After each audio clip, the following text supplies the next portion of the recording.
Découvrez dans cette vidéo comment uniformiser les teints de la peau à l'aide de Capture One.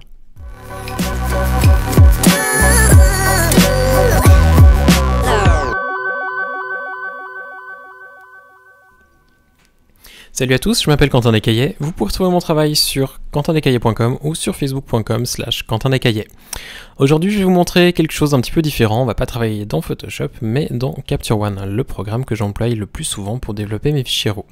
Je vous expliquerai dans une prochaine vidéo pourquoi j'emploie plutôt Capture One que Lightroom ou DxO ou même Camera Raw. Il y a une raison très simple derrière, dont celle que je vais vous montrer aujourd'hui, qui va nous permettre en fait de travailler les tons de la peau de manière vraiment aisée. Ce qu'on va vouloir faire du moment où on a fait notre développement RAW, tout à la fin, en général je le fais, on va se rendre dans l'éditeur de couleurs. Si vous ne le retrouvez pas, vous pouvez simplement vous rendre dans Windows. Apparemment Capture One a oublié de traduire fenêtre et ça reste Windows dans la version française. Donc on va quand même se rendre là-dedans et ensuite créer un outil flottant et se rendre dans éditeur de couleurs qui se trouve par là à travers, juste ici. Donc si vous ne l'avez pas, vous pouvez le retrouver de cette manière. Du moment où vous avez l'éditeur de couleurs qui est ouvert, vous allez pouvoir vous rendre dans le petit onglet ton cher où je suis déjà. Donc à la base, vous devrez être sous basique. Logique, à la base sous basique. Donc ensuite, on va dans les tons chers et on va aller prendre notre petit curseur qui va nous permettre de faire une sélection uniquement des tons de la peau. Sur notre modèle, on remarque qu'il y a quand même un petit peu de différence de teinte en fait entre le visage et le torse.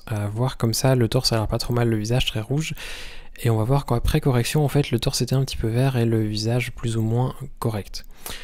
J'ai un traitement de couleur qui est déjà appliqué à l'image, donc c'est aussi un petit peu trompeur dans le sens où les tons les plus clairs sont légèrement verdâtres et les tons les plus foncés sont légèrement magenta. Donc peut-être pas l'exemple idéal par rapport au traitement de couleur, mais vous allez voir que en faisant le traitement donc à l'aide de l'éditeur de couleurs, ça va être un petit peu plus flagrant et c'est pour ça que j'ai choisi cette image.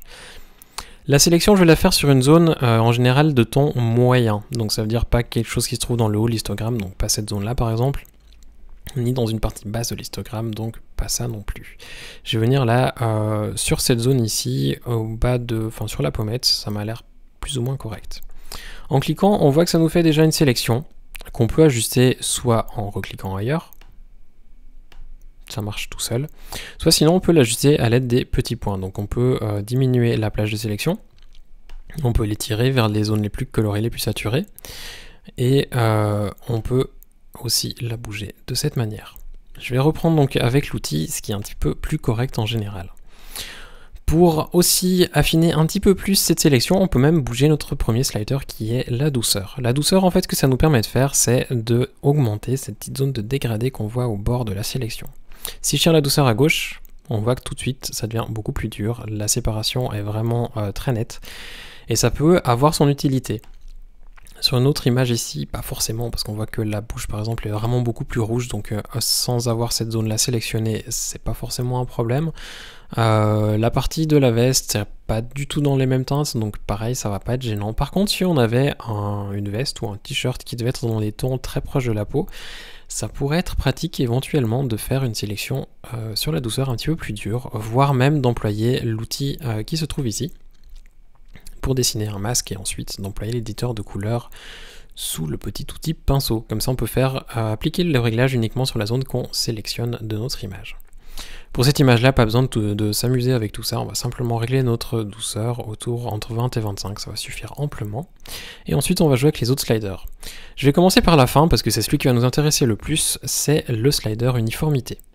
Le slider uniformité, il me paraît relativement clair de par son nom. En tirant le slider vers la droite, on va uniformiser les teintes de la peau. Si je fais un avant, juste après avoir fait ça, ça devrait être un petit peu plus clair. On regarde surtout le torse, on voit que le torse ici, il change passablement de couleur. L'avant, après, donc on voit que là ça a l'air un peu vert et là du coup c'est un petit peu plus rosé. C'est ce à quoi sert en fait le slider uniformité, c'est vraiment un des gros avantages de Capture One, c'est qu'on peut uniformiser le corps entier quasiment de manière très rapide, très facile, et sans vraiment avoir besoin de faire de sélection qui est précise et laborieuse comme dans Photoshop où on devrait s'amuser avec l'outil plume ou alors faire un masque ou quelque chose du genre. Là il n'y a rien de barbare à faire, on sélectionne nos teintes de couleurs et on peut l'ajuster directement. On peut aussi jouer avec l'outil luminosité, donc le slider je vais peut-être pas le laisser à 1, je vais le baisser légèrement pour que ce soit un petit peu plus naturel. La luminosité donc, on peut l'ajuster aussi pour que ça soit un petit peu plus foncé, soit un petit peu plus clair. Personnellement, j'aime bien avoir mes fichiers RAW relativement neutres avant de les passer dans Photoshop. En l'occurrence, j'ai déjà fait un traitement de couleur pour gagner du temps. Mais par rapport au traitement de peau, j'ai envie d'avoir quelque chose de neutre. Si c'est trop foncé, ça va faire ressortir les petites imperfections, par exemple ici sur les joues, que si c'est plus clair, on va moins les voir et j'aurai un petit peu moins de travail ensuite dans Photoshop. Donc j'augmente légèrement la luminosité. Pour ce qui est de la saturation, c'est quelque chose de très personnel. Pour ma part, j'aime les fichiers qui sont légèrement désaturés, j'aime pas quand c'est trop saturé. On peut s'amuser si on veut à le faire rouge, c'est pas mon but aujourd'hui. Donc je désature légèrement. On va dire quelque chose autour des -5, ça m'a l'air plutôt correct. Pour certains, ça sera peut-être beaucoup trop désaturé. Pour moi, ça me paraît relativement correct. Ensuite, on peut ajuster la teinte. Généralement, quand on ajuste l'uniformité, après on se retrouve avec quelque chose qui est soit trop magenta, soit trop vert. Sur cette photo-là, je sais que Thomas, donc le modèle qu'on a sur cette photo, a une peau qui est légèrement... qui a tendance à tirer en fait sur le magenta, donc je vais légèrement pousser vers la gauche pour avoir des photos qui lui seront utiles et pas des choses qui ne sont pas représentatives de sa peau. Donc je vais tirer un petit peu le slider sur la gauche vers le magenta, mais très légèrement, parce que j'ai pas non plus envie qu'il soit rouge, c'est pas le but. Et là je suis plus ou moins bon. Si je voulais aller un petit peu plus loin, je pourrais employer l'outil pinceau pour encore ajuster les mains qui sont toujours un petit peu foncées à mon goût et qui sont peut-être pas forcément la même couleur. On a déjà fait un bon travail là juste avec ça. La différence, c'est comme je vous dis, elle est vraiment pas énorme, et si ça se trouve avec la compression des vidéos sur YouTube, c'est pas forcément excellent. Donc essayez vraiment de le faire sur votre ordinateur. Si vous n'avez pas Capture One, n'hésitez pas à aller sur le site de Capture One. En tapant sur Google, je pense même ça doit être captureone.com. Vous pouvez télécharger la version d'essai et essayer par vous-même. Vous allez voir que c'est vraiment très pratique. Donc voilà, j'espère avoir pu au travers de cette brève vidéo vous démontrer un des nombreux avantages qui m'a fait switcher de Lightroom à Capture One.